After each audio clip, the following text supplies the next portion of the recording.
cube root of p square equals to t to the power of 9 over 7. In the given equation, p is greater than 1 and t is greater than 1. If t equals to p is raised to the power of 3n negative 1, where n is a constant, what is the value of n?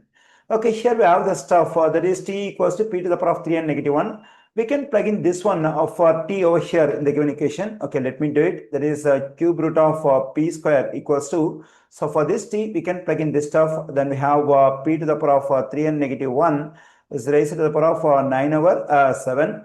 Now, on the left side, we can write this cube root as an exponent. When I write the cube root as an exponent, the exponent will be a fraction with numerator 1. So the denominator has to be the index of this radical, that is 3. On the right side, a power is raised to another power. Whenever a power is raised to another power, we can multiply the two exponents. Then we have p to the power of 3n negative 1 times 9 over 7. On the left side, a power is raised to another power. So we can multiply these two exponents using the power of a power rule in exponents. Then we have, when we multiply these 2 and 1 over 3, I am getting 2 over 3. On the right side, we can write this stuff as it is. That is p to the power of 3n negative 1 times 9 over 7. Now two powers are equal with the same base, that is p. Whenever two powers are equal with the same base, we can equate the exponents. Okay, then we get 2 over 3 equals to 3n negative 1 times 9 over 7. My aim is to get the value of n, so we have to isolate n in this equation. Okay, to get rid of this fraction 9 over 7, let me multiply both sides of the equation by the reciprocal of this fraction, which is 7 over 9. Let me do it on the left side, that is 7 over 9. Okay, here this 9 will cancel out, 7 will cancel out. Okay, on the left side, when I multiply the two numerators, I am getting 14.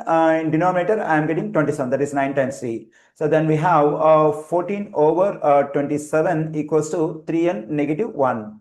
Now let me add 1 to both sides of the equation. This negative 1 positive 1 will cancel out. I am getting 14 over 27 positive 1 equals to 3n. Here we are adding a fraction and an integer. Whenever I want to do addition or subtraction between a fraction and an integer, I have to multiply the integer by the denominator of the fraction.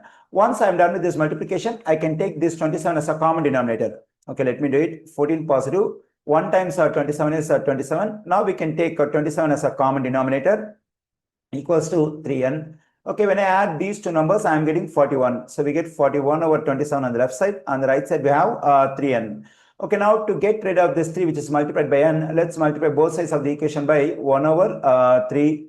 Okay, here this 3 will cancel out. 1 times 41 is 41.